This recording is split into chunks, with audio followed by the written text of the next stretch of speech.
esta mañana Jesús nos enseña a actuar en su nombre, es decir, con su propia lógica, la lógica del servicio, no la lógica del poder, no es lógica de competición.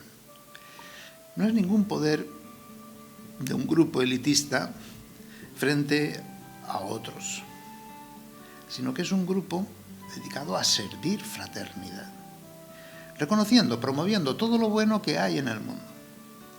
Jesús establece su iglesia como comunión de todo el género humano entre sí, de cualquier raza, religión, fe, convicción, condición. Volvamos a escuchar el texto del Evangelio según San Marcos, capítulo 9, versículos del 38 al 40. En aquel tiempo dijo Juan a Jesús: Maestro, hemos visto a uno que echaba demonios en tu nombre, y se lo hemos querido impedir, porque no es de los nuestros. Jesús respondió: No se lo impidáis, porque uno que hace milagros en mi nombre no puede luego hablar mal de mí. El que no está contra nosotros está a favor nuestro. Dios Todopoderoso y Eterno, concede a tu pueblo que la meditación asidua de tu doctrina le enseñe a cumplir de palabra y de obra lo que a ti te complace. Ciertamente los animales tienen un instinto, ¿verdad? El instinto de marcar límites. Pero también nosotros, como seres humanos. Este instinto nos lleva a defender lo que es nuestro, puede adoptar formas más racionales, por ejemplo, mediante la creación de instituciones, o puede conservar una agresividad primitiva, como el instinto animal, y nos lleva también a nosotros quizás a utilizar medios violentos para afirmar nuestro dominio sobre un territorio, una relación, incluso una persona. Es la causa de las guerras, por ejemplo. Muchos conflictos son consecuencia de esta obsesión por los límites claros, poner muros, fronteras. También los celos se derivan de este deseo de control y posesión. Si otra persona hace algo bueno, se proyecta sobre mí la sombra de que no soy capaz de hacerlo y por tanto debe ser eliminada. El principio es muy claro. Mejor que no lo haga nadie, aunque sea algo bueno, a que lo haga el otro. Por desgracia, debemos admitir que incluso en nuestras parroquias, comunidades, grupos, realidades eclesiales, esta dinámica la vemos con demasiada frecuencia. Y esto no es cristiano, Ciertamente reconocer los límites de un territorio, un grupo, una institución ayuda a crecer en identidad. El problema empieza cuando hacemos que la identidad dependa estrictamente de las fronteras. Si entramos en crisis cuando las cosas no están estrictamente claras, significa que algo no funciona. La rigidez es una enfermedad, es una patología, ya se trate de una persona o de una institución. Esta podría ser una forma de entender la enseñanza que Jesús quiere transmitir a sus discípulos en este texto. Juan, que era el discípulo más joven, es la voz, quizá todavía ingenua, de la obsesión por límites, fronteras. La voz de quienes se arrogan el derecho de establecer arbitrariamente quién puede pertenecer al grupo y quién, en cambio, debe ser excluido. Quizás no sea casualidad en absoluto que sea el propio Juan quien plantee este problema. Unos versículos antes, Jesús había puesto varias veces en el centro al más pequeño, al siervo, al niño, llegando incluso a decir que el reino de Dios pertenece a los que son como ellos. Por tanto, es probable que, motivado por esta predilección manifestada por Jesús, es decir, por su pequeñez, Juan, el discípulo más pequeño, interpretará a su manera esta condición como un privilegio, como un derecho a ejercer poder sobre los demás. Muchas veces nos arrogamos ese poder, en nombre del papel que desempeñamos o de la experiencia que tenemos o de la integridad que presumimos poseer, para destruir a todo aquel que nos hace sombra. Juan, precisamente porque en su inmadurez, en su personalidad aún indefinida, ambigua, siente quizá la necesidad de establecer límites claros. Quisiera arremeter contra los que no son de los nuestros.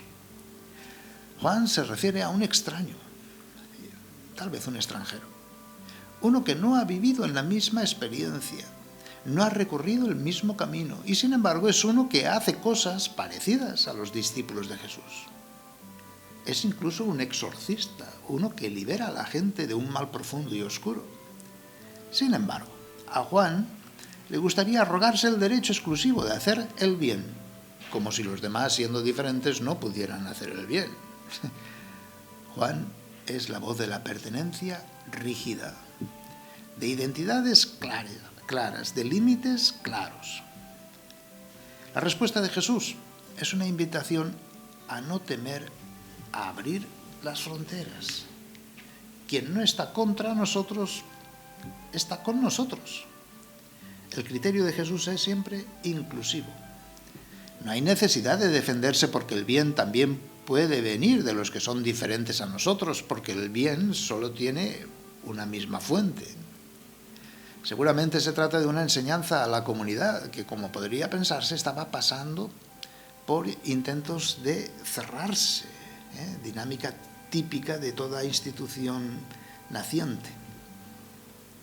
Para crecer en identidad, parece decir Jesús que no es necesario un control obsesivo de los límites, sino una verificación interna.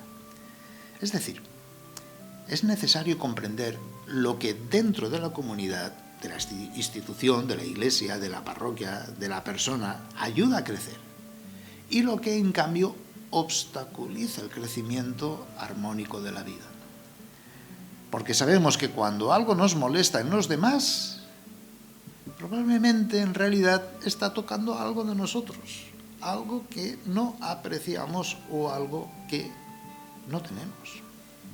De hecho, ocurre que los problemas internos los proyectamos y los trasladamos al exterior, afuera.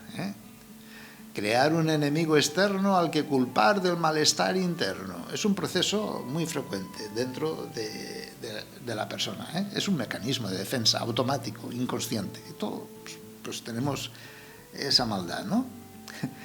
Es mucho más agotador y comprometedor aceptar que algo no funciona en mi interior que trasladar la causa a un objeto externo. Lo que está fuera es, de hecho, más fácil de controlar. Incluso nos da la ilusión de que se puede eliminar. Jesús, en cambio, arroja luz sobre este proceso peligroso para el grupo y para el individuo. Peligroso, porque desvía la atención del verdadero problema y del verdadero mal que impide la vida. Por eso Jesús invita a sondear lo que nos ayuda a crecer con armonía y a cortar lo que crea escándalo, es decir, lo que impide la vida buena. Antes de llegar a cortar lo ajeno, conviene comprobar que el mal que hay que cortar no esté dentro. Esta imagen de la poda evoca la poda del árbol, imagen que Jesús utiliza también en otros contextos. La poda es, de hecho, lo que hace que el árbol sea más fructífero, aunque en un primer momento pueda parecer una violencia ejercida sobre el árbol mismo. Casi nunca cortamos lo que no funciona en nosotros, porque ello conlleva el riesgo de cuestionarnos, de ponernos seriamente en juego en nuestro camino social o espiritual. Es mucho más fácil pensar que el problema está fuera. Meditemos esto y escuchemos más a Jesús para que nos saque de esa lógica tan interesada y egoísta en nosotros. Contemplemos esta mañana a Jesús, alegrándose que siempre nos consideremos familia y construyamos siempre fraternidad.